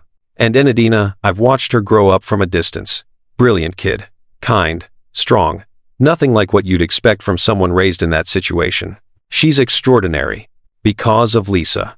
Not despite you being gone, because Lisa made sure she knew she was loved and wanted and valuable. Richard leaned forward. So if you're back to salve your conscience, you can leave now. But if you're back to actually be present, to do the work, to earn your place in their lives, then maybe you've got a shot. I'm not leaving. We'll see. Same thing everyone kept saying. We'll see. Like Donald's track. Same thing everyone kept saying. We'll see. Like Donald's track record didn't inspire confidence. Fair. The 5th week, Donald restructured his entire company. He brought in a CEO to handle day-to-day operations, promoted trusted executives, distributed power so the company didn't depend solely on him. His board was furious. Investors threatened to pull funding. His name disappeared from the Forbes power rankings. He didn't care. He was too busy attending Enadina's soccer games, helping her study for chemistry tests, learning that his daughter preferred mochas to black coffee and had a habit of chewing her thumbnail when she was thinking hard about something. Lisa watched all of this from a careful distance. She was present at every event, had been for 15 years, but she kept space between herself and Donald, polite, civil, never warm, never cold, just watchful, like she was waiting for him to fail, or maybe hoping he wouldn't. The 6th week, Donald received a call from the director of Riverside Community School. The 7th week, Enadina didn't show up to their Wednesday dinner. Donald waited at Lisa's apartment for 40 minutes, called twice, texted, nothing. Lisa's face was carefully neutral when she finally opened the door. She's at a friend's house. Is she okay? She's 15. She has a life that doesn't revolve around you. Lisa leaned against the door frame. This is the test, Donald. Can you handle being disappointed? Can you stay even when she pulls away? He wanted to demand answers. Wanted to know if this was punishment or teenage independence, or Enadina deciding she was done trying. Instead he said, "Can I leave these here?" He held up the Chinese food he'd brought, in case she comes home hungry. Lisa's expression softened slightly. Took the bags. She's not pulling away, she's just scared. She texted me that being around you feels too real now, like she might actually start needing you, and that terrifies her. Donald's chest tightened. What do I do? You wait. You stay consistent. You prove that needing people doesn't mean getting hurt. The door closed softly. Donald stood in the hallway for a long moment, then headed home. 3 hours later, his phone buzzed. Enadina. Sorry about tonight. Can we do Saturday instead? Donald. Of course. I'll be there. Enadina. Mom said you brought food anyway. Donald. Old habit. Always show up prepared. Enadina. That's actually kind of dad-like. Donald. That's the idea. 3 dots. Then? Enadina. See you Saturday, and thanks for not giving up when I tested you. Donald stared at that message until his screen went dark. Mr. Webb? We received an anonymous donation to establish the Enadina Middleton Scholarship for young women pursuing STEM education. $50,000 annually, renewable for 5 years. The donor specifically requested it be named for your daughter. Donald smiled. I'm glad to hear it. The note said the scholarship should prioritize students who demonstrate academic excellence despite challenging circumstances. Students who, like Enadina, prove that brilliance doesn't require privilege. That sounds appropriate. Mr. Webb, was this you? Does it matter? Silence. Then, she's a remarkable young woman. This scholarship will change lives. That's the point. He hung up before they could ask more questions. Enadina found out 3 days later when the school announced it at assembly. She came home furious, stormed into Lisa's apartment, where Donald had been invited for dinner, a weekly occurrence now, and confronted him. You made a scholarship in my name? Someone did. Don't play dumb. It was you. Can't prove it. Donald. Enadina, if someone thought you were extraordinary enough to inspire a scholarship that helps other young women, maybe just accept it. Not everything needs to be an argument. She stared at him, then at her mother, who'd been watching this exchange with an unreadable expression. Did you know about this? I found out today, same as you. Enadina turned back to Donald. Why would you do that? Because you deserve recognition. Because other girls deserve the same chances you've fought for. Because building something that outlasts me is the only thing I've ever done that actually matters. Her eyes filled. That's you can't just. Consider it back payment. 15 years of support I should have provided. It's not enough. It'll never be enough. but it's a start. She left the room, walked to her bedroom, closed the door. Lisa stood. I'll check on her. No, let me. Lisa hesitated, then nodded. Donald knocked softly. Enadina? It's open. Her room was small but personal, walls covered with periodic tables, posters of female scientists, photographs of her and Lisa throughout the years. A life documented in images that didn't include him. She sat on her bed, hugging a pillow, tears streaming. Hey, he sat in her desk chair, giving her space. Talk to me. It's too much, the scholarship. Showing up everywhere, being consistent, actually caring. Her voice broke. It's too much because I spent 15 years learning not to need you, and now you're making it really hard to keep that wall up. So stop keeping it up. I can't. Because, what if you leave again? What if this is temporary? What if 6 months from now you remember you have a company and a life and priorities that don't include me? Donald moved to sit beside her on the bed. Then I'd be repeating the worst mistake of my life, and I'm done making that mistake. I restructured everything, so I can be here, not visiting. Not occasionally present, actually here, building a life that includes you at the center instead of the margins. You really mean that? I really mean that. She leaned against him. Small gesture, huge trust. They sat like that until dinner got cold. Later that night, after Enadina had gone to bed, Donald helped Lisa clean up. They worked in comfortable silence, him washing, her drying. Domestic routine they'd never established 15 years ago, but were building now in fragments. You're good with her, Lisa said quietly. I'm trying. No, you're succeeding. She's letting you in. That's not something she does easily. Donald rinsed a plate. She learned that from you. The guardedness, the careful trust. Had to teach her to protect herself. I know, and I'm sorry you had to. Lisa set down the dish towel, turned to face him. You've been showing up for 2 months, consistently, patiently, no grand gestures, no trying to buy her love, just present, actually doing the work. That's what you asked for. It is. She crossed her arms. You may have a place in her life now, but what about mine? The question hung in the kitchen between them. Donald's heart hammered. What do you mean?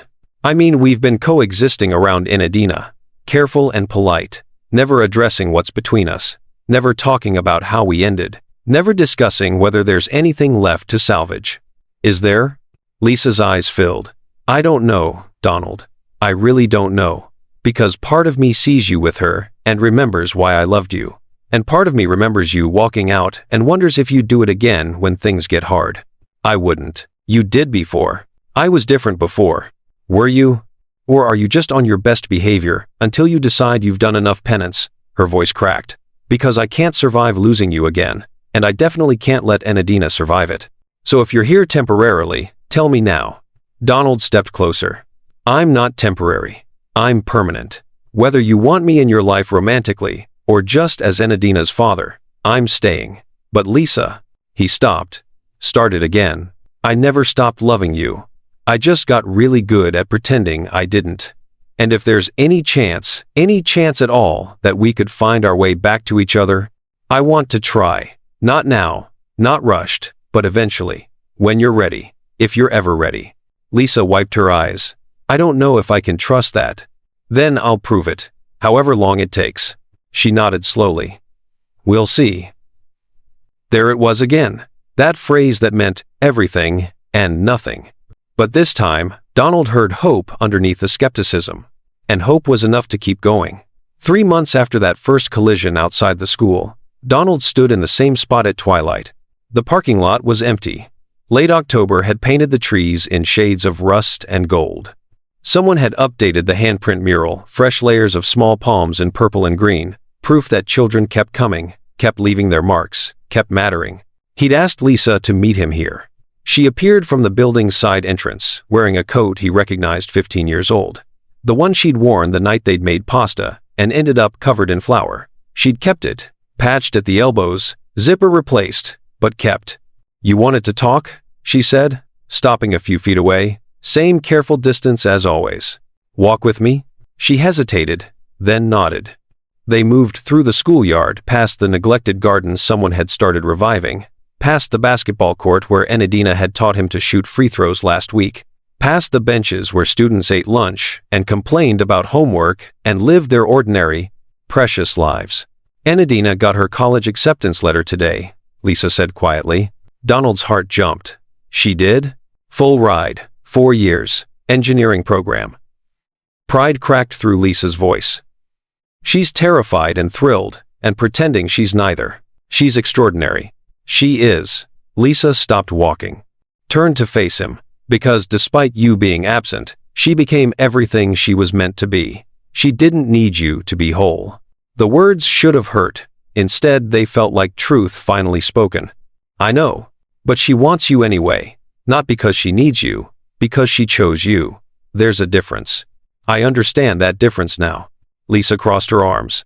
Do you? Because for 3 months you've been perfect. Perfect attendance, perfect patience, perfect consistency. And it's terrifying. Why terrifying?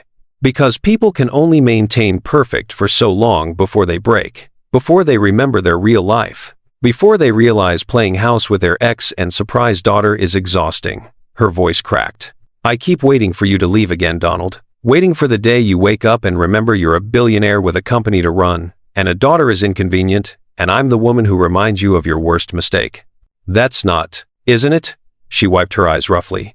You restructured your company. Moved to a town you'd never heard of 6 months ago. Upended your entire life. And for what? Guilt? Obligation? Some midlife crisis masquerading as redemption? Donald stepped closer. For you. For her. For the life I should have built 15 years ago, if I hadn't been too much of a coward. Pretty words. True words. How do I know that? Lisa's voice broke completely. How do I know you won't get bored? Won't decide this small town and normal dinners and homework help isn't enough? That I'm not enough? Again? And there it was. The wound he'd carved into her that had never fully healed. Can I tell you something I realized last Tuesday? She nodded, not trusting her voice. Enadina was helping me food shop. She has opinions about which brand of pasta sauce is acceptable. Very strong opinions, by the way. And we were arguing in the grocery store about whether name brand matters, and she was laughing at me for not knowing how to comparison shop. And I thought, his voice cracked. I thought, this is it. This is the life I was supposed to have. Not boardrooms, not mergers, not empire building. Just grocery store arguments with my daughter about pasta sauce. That's the success I should have been chasing. Lisa's face crumpled. Donald. And then we came back to your apartment and you were grading papers at the kitchen table, wearing reading glasses I'd never seen before, and you looked up and smiled when we walked in. Not a big smile. Just automatic. Like we belonged there. Like we'd always belonged there. He moved closer. And I realized I've spent 15 years building a fortress to protect myself from exactly this. From ordinary moments that matter. From domestic routines that make life worth living. From loving people more than I love control. You can't just, Lisa's breath hitched. You can't just say things like that after everything. Why not? Because I never stopped loving you.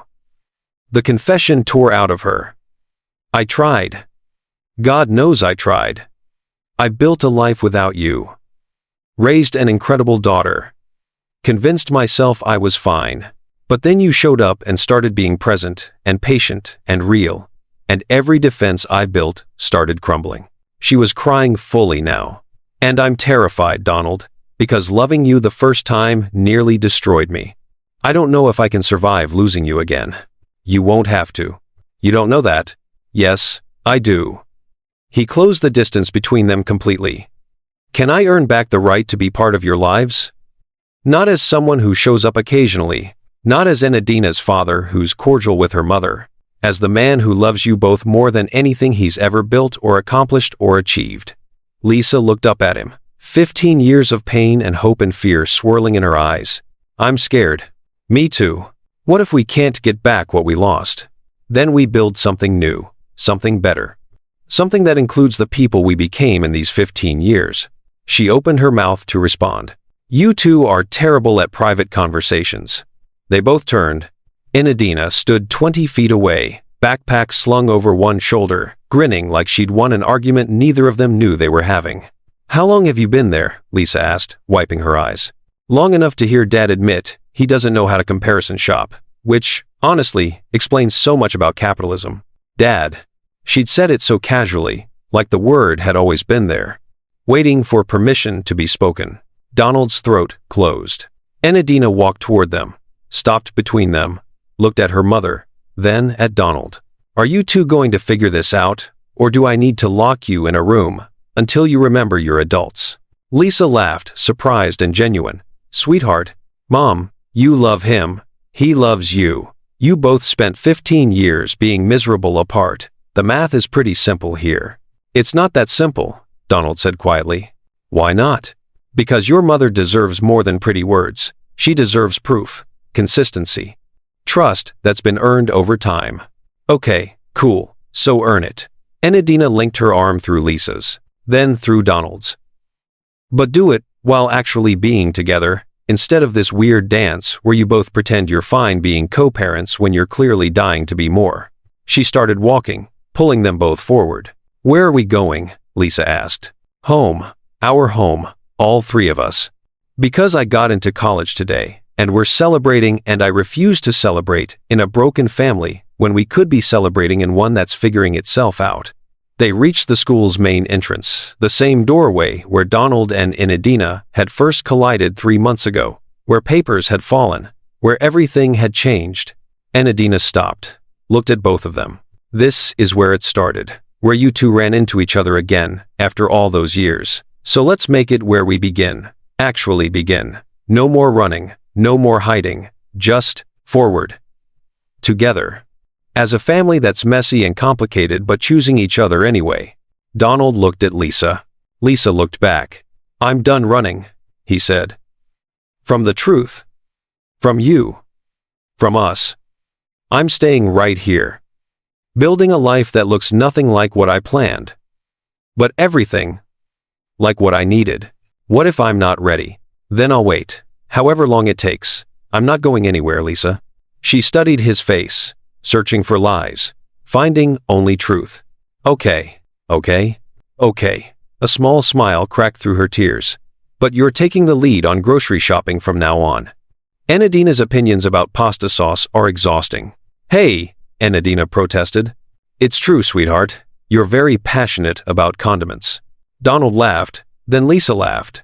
Then Enidina was laughing and pulling them both through the doorway, the three of them stumbling into the parking lot under twilight sky, arms linked, moving forward into whatever came next. It wasn't perfect. Healing never is. But it was real, chosen, built on foundation of truth instead of fear. Behind them, the school stood quiet. The handprint mural glowed in the fading light, proof that children came and went, but their marks remained. Ahead of them, Lisa's car waited. Small, practical, nothing like the life Donald had built in glass towers. Everything like the life he should have built all along. Chinese food or pizza? Enidina asked as they walked. Chinese, Lisa said. Pizza, Donald said at the same time. We're getting both, Enidina decided. And spring rolls. And those weird dumplings Dad pretends he doesn't like but totally does. I never said I didn't like them. You made a face last week. That was an appreciative face. That was definitely a, these dumplings are weird face. Their voices faded into comfortable bickering as they reached the car. Lisa pulled out her keys, paused, looked back at the school one more time. Donald stood beside her. Thank you, he whispered. For what? For not giving up on me, even when I'd given up on myself. She squeezed his hand. Thank you for coming back. Even though it took you 15 years. Better late than never? Much better late than never. Enidina honked the horn. Are you two coming, or are we having a moment? Because I'm starving, and moments don't feed teenagers. They got in the car, Lisa driving, Donald in passenger seat, Enidina in back, already queuing up music that was too loud, and lyrics that would definitely get stuck in everyone's head. As they pulled away from Riverside Community School, Donald looked back one final time. At the building where his daughter had grown up without him, where his future had been waiting all along, where running away had finally ended, and coming home had finally begun. The car turned the corner. The school disappeared from view, but the family inside that small sedan, imperfect, complicated, still figuring themselves out, they kept going. Forward. Together. Finally. You know what the real miracle of this story is? It's not that Donald came back. It's that Lisa and Enidina let him. Because that's the thing about women who've spent years holding families together alone. We learn to be strong because we have to be. We learn to build lives that don't depend on anyone showing up because too many people haven't. We learn that hope is expensive and trust is earned, and second chances are luxuries we can't always afford. But we also know something else. We know that people can change if they're willing to do the work. That families don't have to be perfect to be real. That forgiveness isn't weakness, it's the bravest thing we ever do. If this story resonated with you, if you saw yourself in Lisa's caution, or Enadina's guardedness, or even Donald's fear of not being enough, then I need you to do something for me. Share this video. Not because I need the algorithm, though I won't lie, it helps, but because somewhere out there is a woman who needs to hear that it's okay to let people back in, or a daughter who needs to know that fathers can learn to stay, or even a man who's been running his whole life and doesn't know how to stop. Your share might reach them. Your comment might be the thing that makes them feel less alone. Your story, the one you're brave enough to write in the comments section, might be the permission someone else needs to believe their own ending can be different. This isn't just entertainment, it's community. It's proof that the stories we carry matter, that the women we are complicated, guarded, hopeful despite everything, deserve to be seen. So hit that like button if this story moved you. Drop a comment telling me what moment hit hardest. Subscribe if you want more stories about women who refuse to stay broken and families that chose healing over pride. Because next week, we're diving into another story, another woman, another impossible choice, another reason to believe that it's never too late to start again. And I want you there for it. This is your community. These are your stories. Welcome home.